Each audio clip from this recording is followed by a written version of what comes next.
Are you playing Katherine? Jose, you know I'm playing Katherine. We've been talking about it for the past week. I just had to be sure. Also, why are you sending me text messages when you sit 10 feet away from me? I had to be sure, but now that you're not busy, we can talk about it. So I'm playing Katherine. Oh yeah? How far have you made it? What night are you on? The 4th night, and what's standing out to me is it's a lot more than a puzzle game. That's true. It is a puzzle game, and it is a very difficult puzzle game once you get to about the 4th night. But yeah, there's much more to it than just pushing blocks around, which I think is kind of a pleasant surprise. There's also a lot more to it than just naked pandering and titillation, which is kind of how they marketed the game originally. Yep. But there's really not that much of that in the game, and it's all like when it's there, it's all like it fits within the context. Sure. There's meaning to it.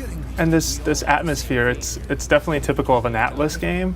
I just like how they kind of wove this entire like romance plot. I mean, and it's not even just that. It's about a very real, believable kind of dude who's kind of trying to decide what he's gonna. What Yeah, I path he mean, should take. I feel like Katherine is probably based a little more on kind of Japanese roles and stereotypes. Like Vincent, the main character, has that kind of like drifting, aimless sense of what am I doing with my life that I think you hear a lot about in people's critiques of Japanese culture, but it still definitely communicates with an American audience, and like it's supposed to take place in America, and it doesn't seem too out of place. Yeah.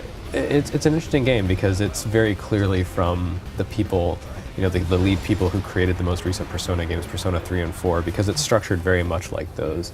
Like you have this small cast of characters who spend their time in a very limited set of environments, you know, and the structure, how it's broken into days over the course of a week, and each day you have the same series of actions. You have like the story part, and then you have the portion where you're socializing and building your relationships and kind of making decisions, and then you have the actual like travel into a tower that has these kind of weird, otherworldly, hellish underpinnings. Yeah. Like, it's very much a Persona game, except that it's about older people. They're not students. They're not school children. They're, you know, they're 30-year-olds who are trying to figure out where they're going with their lives. Yeah.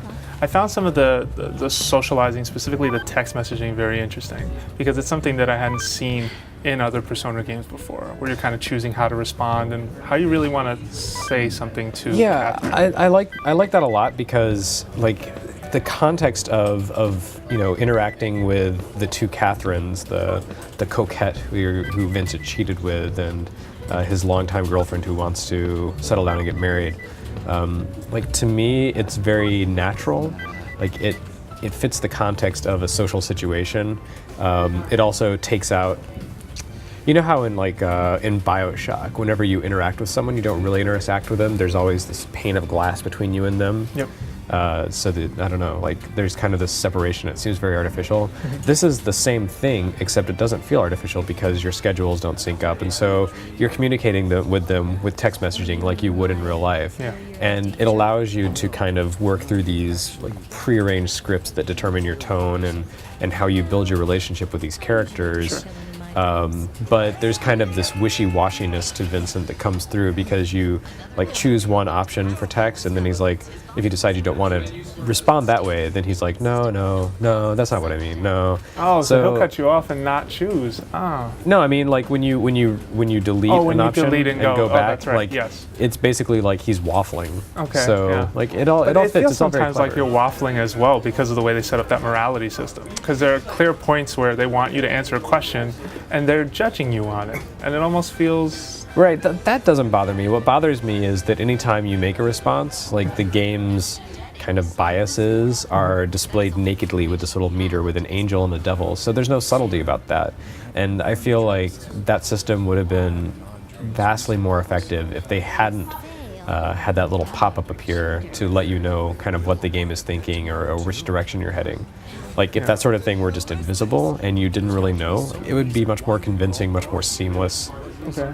And I really feel like that is the biggest failing in the game, and that's something that happens to the game's detriment. But, you know, if you like put your hand over the corner of the screen, no problem. Sure. Does that play into certain scenes in the game as well? Like during certain cutscenes, I see that angel kind of pop up, and just kind of I wouldn't Oh, say like he's whispering when in my Vincent's ear. freaking out, Yeah. and the needle is flickering. I wonder if there are no, that's like differences there. that's the one time in the game where the little angel devil karma meter actually makes sense because it's like he's kind of trying to figure out, like he's freaking out and he's trying to he's at a crossroads basically and trying to decide like which direction is the right direction here.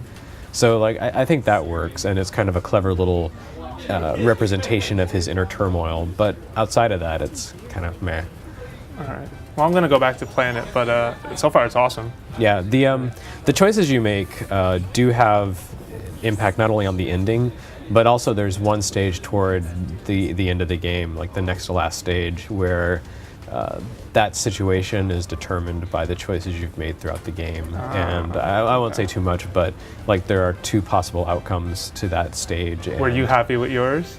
Yeah, I mean, the choices I made in the game were, I usually play like a good character in video games and just kind of follow my natural morality. But in this case, it was even easier because, I followed the good karma or the lawful karma or whatever you want to call it, and repaired Vincent's relationship with Katherine. I don't think it's too much of a spoiler to say that you have that as a choice. Yeah. But that's natural for me because I'm at a point in my life where I'm okay with settling down and getting married and all that. So like I didn't have a problem with kind of kicking him in the butt and saying, "Yeah, get your act together, buddy." Okay. And I can you saw see him where grow that way.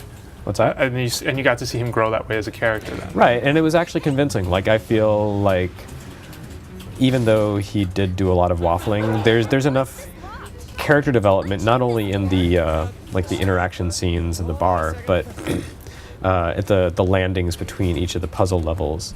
Like you see him grow as a character, and if you choose the right options, it all fits together, and you see him kind of decide on a path to take, a personal morality path.